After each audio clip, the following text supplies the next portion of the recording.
Guido. My poor dog, Guido.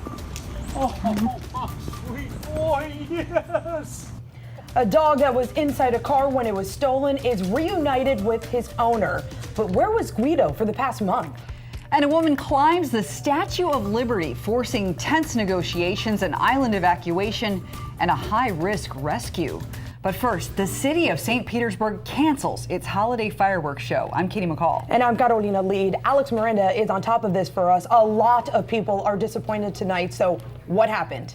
Yeah, Carolina, the city tweeted this explanation. Due to technical difficulties, we unfortunately have to cancel our fireworks show tonight. We hope everyone enjoyed their 4th of July festivities throughout the day. They followed that up with this. At this time, there is no rain date scheduled. Again, we apologize for the inconvenience caused by the vendors' technical difficulties. Needless to say, there is a lot of reaction to this on social media tonight. Joey responded to their tweets, "Thanks for ruining everyone's holiday." Tom added, "As a resident, voter, and taxpayer, this is unacceptable." And this user predicted somebody's getting fired. Chris said he knew this was gonna happen. Was it rain? Oh well, I hear them going off left and right, so you guys didn't spoil all of the fun. Now, St. Pete says they are devastated about this. The last time we had a fireworks fail of this size was July 4th, 2017. Last year, officials at Channelside Bay Plaza in Tampa blamed a computer malfunction for cutting the show by more than half, including the big finale. I'll stay on top of this latest fireworks fiasco, and I'll bring you updates on air and online at WTSP.com. All right, Alex, thank you. There's going to be more to that story for sure. A lot more. Well, this woman scaled the Statue of Liberty as part of a protest this evening. It took New York City police almost 4 hours just to get her down. So she waved a T-shirt at times, even kicking up her feet and lying on her stomach. Many of you watched this live on our Facebook page. So the question tonight, why was she up there in the first place? So in the past few hours, we have learned that the woman, Teresa Okomo, was never considered a direct threat, but they did consider her climb to be a threat to public safety, and that's what triggered the evacuation. The woman was 100 feet up on a ledge when police finally got a hold of her around 6:30 this evening. And CBS News has learned the intruder clambered up the statue's base moments after she took part in a protest against immigration enforcement. She didn't tell any of us this. We didn't think that she would do this. We didn't know. We thought it was just a coincidence that somebody was climbing the statue on the same day.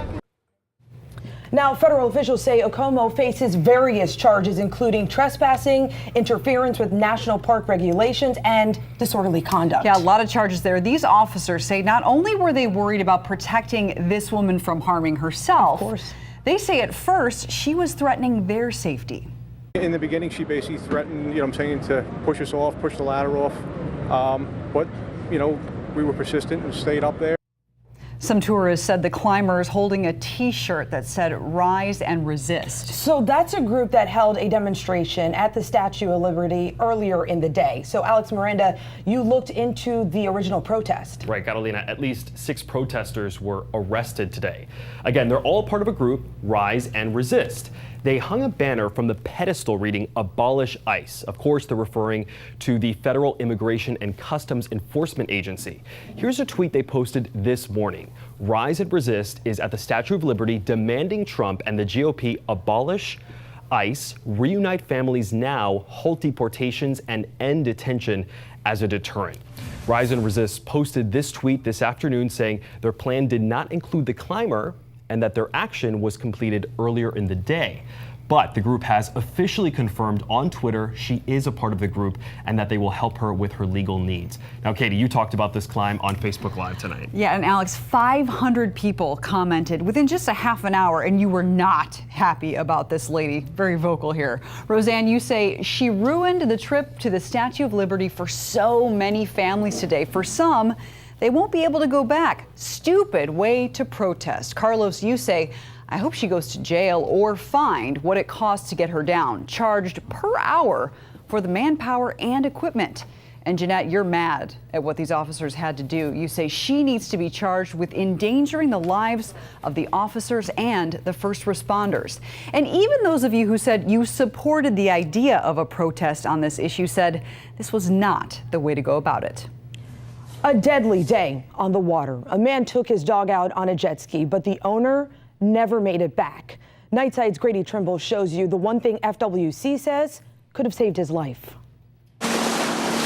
On one of the most popular boating days of the year, a reminder of how dangerous it can be. Search crews first found this jet ski with no one on it floating down the Little Manatee River in Ruskin. It wasn't until hours later they found the body of the man who'd been riding it near the US 41 bridge. Go for a fun day on the water, you know, with your jet ski and your dog. Nobody in your family thinks that's going to be the last time they see you. FWC says the man was on the jet ski with his dog when somehow both of them got thrown off of it. The dog swam to shore. Our officer saw the dog in the mangroves, pretty cut up, probably from barnacles in the mangroves, and was able to get in and rescue him. FWC says the man wasn't wearing a life jacket. Really unfortunate way to start the 4th of July, but wearing life jackets saves lives, period. In Ruskin, Grady Trimble, 10 News. FWC has not identified the man in this accident yet, but his family was there when his jet ski was brought back to shore. This is unspeakable. To steal a 70-year-old working man's pug, I think that Guido will die. Well, that was on Monday. Tonight we have learned after Guido was taken from a stolen car, that did not happen. Guido is very much alive. In fact, he is back home with his owner. The pair was reunited just yesterday. Nightside's Sarah Rosario shows you where Guido's been for the past 5 weeks.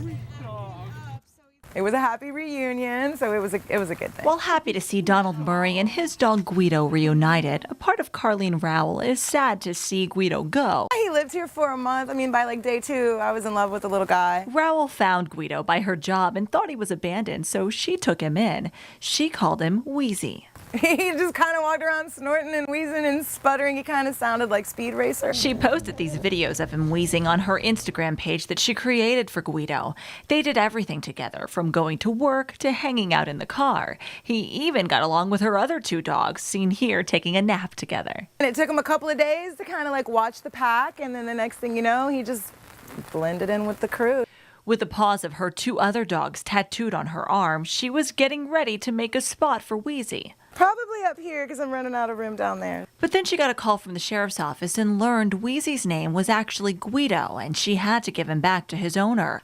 For now, she cherishes the memories, thankful for the time they got to spend. I already miss him.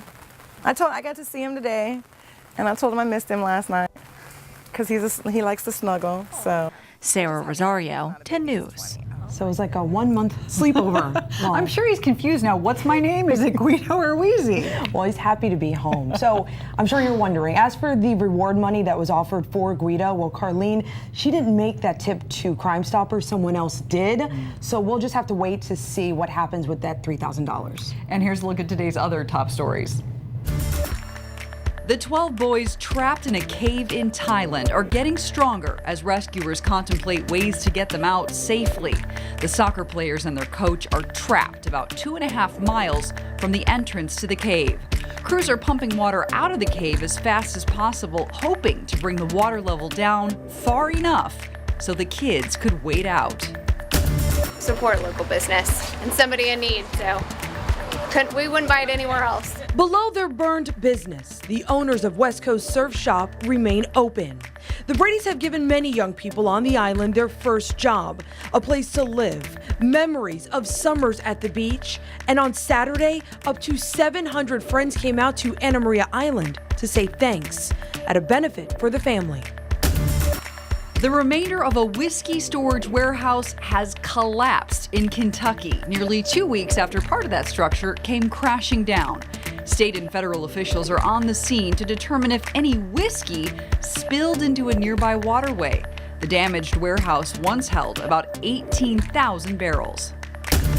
The Tradewinds Island Resort put together a big American flag out on the beach made from 975 colored towels. Hotel guests helped staff members put together the flag this morning. It's a recreation of the original Betsy Ross flag from 1776 with 13 stars. Take a look at the fireworks display that took place over Tampa earlier this evening. It is quite a view from Bayshore Boulevard of the city skyline as people around the bay celebrate Independence Day. Yeah, really Stunning. awesome. Beautiful. Well, did you spend the 4th of July disrespecting the flag?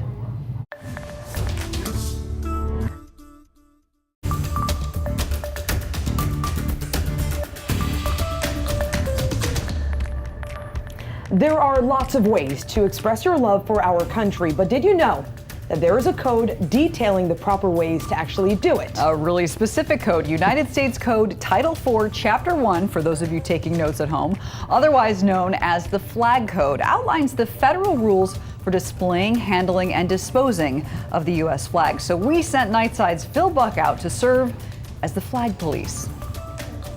There's been a lot of talk about respect for the flag here in the last year, and so it being the 4th of July, we came out to Gandy Beach. I printed out part of the U.S. flag code. We're going to go out and see if we can find some violations. Are you aware that you're violating U.S. flag code, both of you? Actually, I had no idea. Just thought it was a fun, festive suit to wear for the day. Well, this is very serious. Oh, it is very serious. Yeah, I didn't know either. Well, let me tell you, it's not supposed to be used as part of apparel or any costume. Yeah. Yeah. I'm checking the truck. Yeah, this is up to code. It is? This is up to flag code. Well done, sir. Thank you, sir. This is a violation, and this is a violation. We have violation of flag code. No, I'm American, and I always will be American, and ain't nobody gonna tell me I can't. There you go. Are you aware of the U.S. flag code?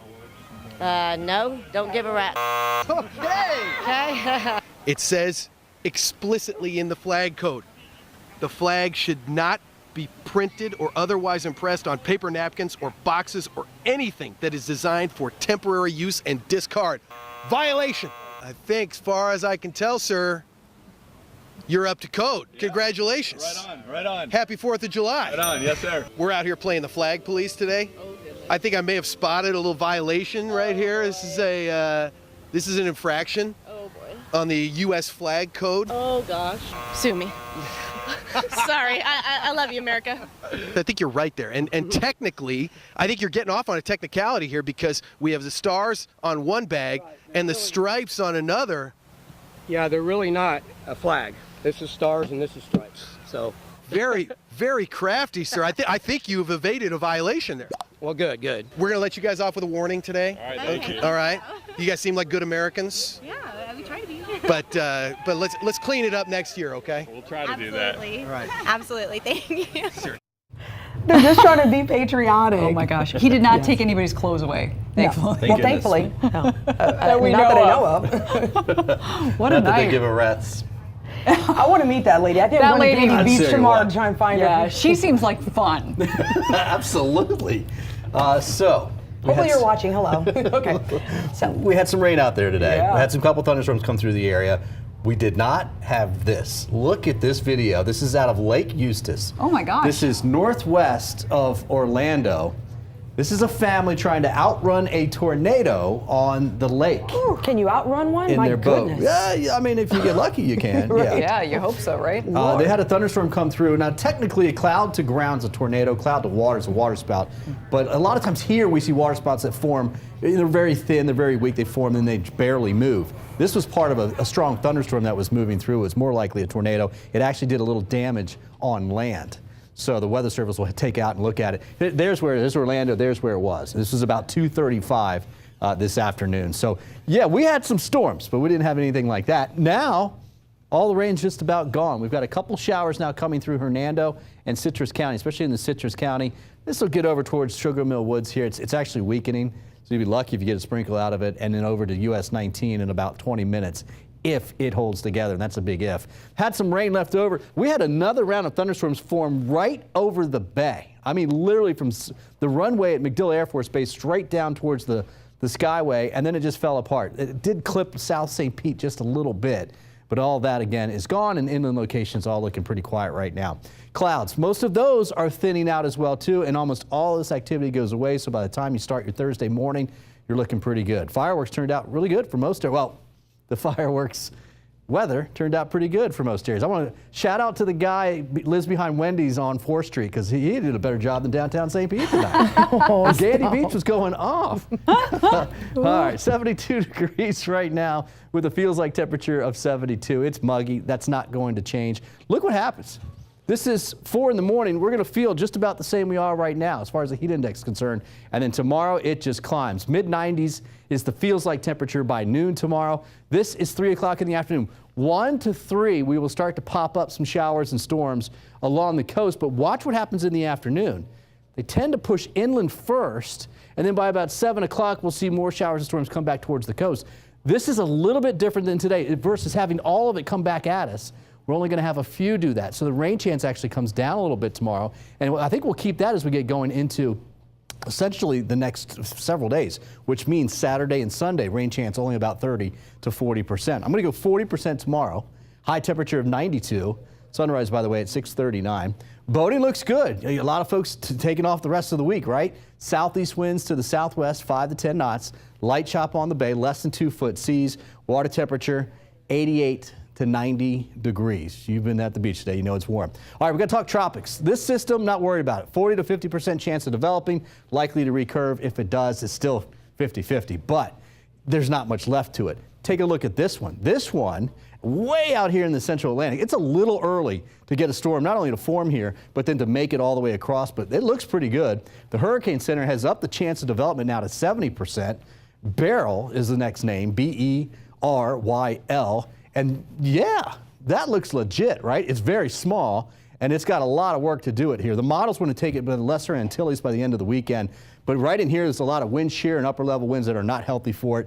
I don't expect much from it. We may actually get some extra rain from it by Wednesday and Thursday of next week. So that's something that we'll have to watch. But next several days, including Saturday and Sunday, only about a 40% chance for those afternoon showers and storms. Monday, Tuesday, Wednesday of next week, the storms come back towards the coast like we've seen the past couple of nights. All right, guys, it's hurricane season, and you can hear our forecast on the radio. You can hear it on 105.5 The Dove, Hitland 106.9 FM, 107.3 The Eagle, and Magic 94.9. Now, from your Suncoast Hyundai dealers, this is 10 Sports. Nothing screams America like a red, white, and blue beard, right?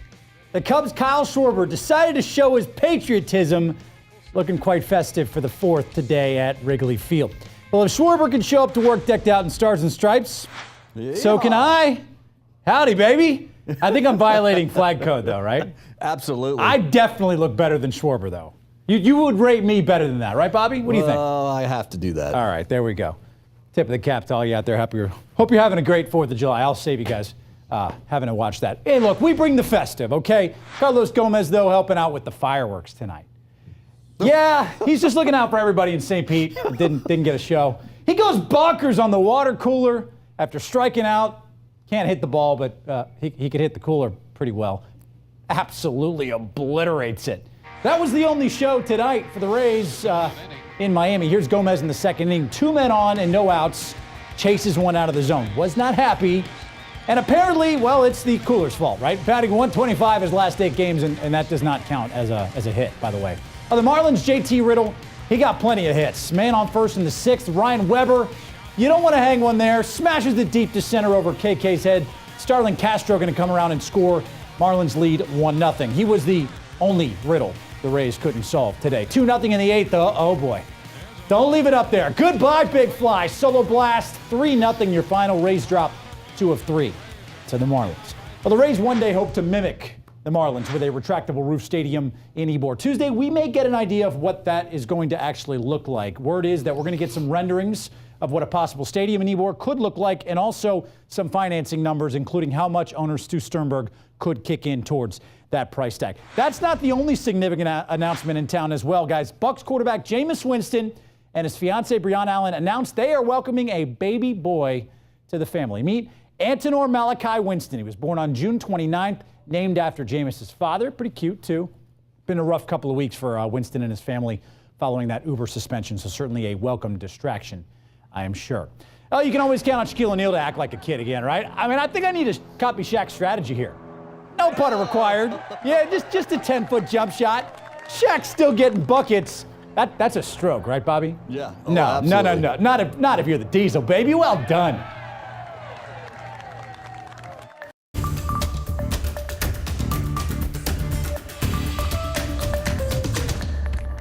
It's a 4th of July tradition like no other. We are talking about the Nathan's hot dog eating contest in Coney Island, New York. Happens every year. Nom, nom, nom, nom, nom, nom. I don't know how they do it. So American Joey Jaws Chestnut took home the title again. He even beat his own record. He scarfed down 74 hot dogs, 74 in 10 minutes. Here's the winning moment from ESPN. A legend already.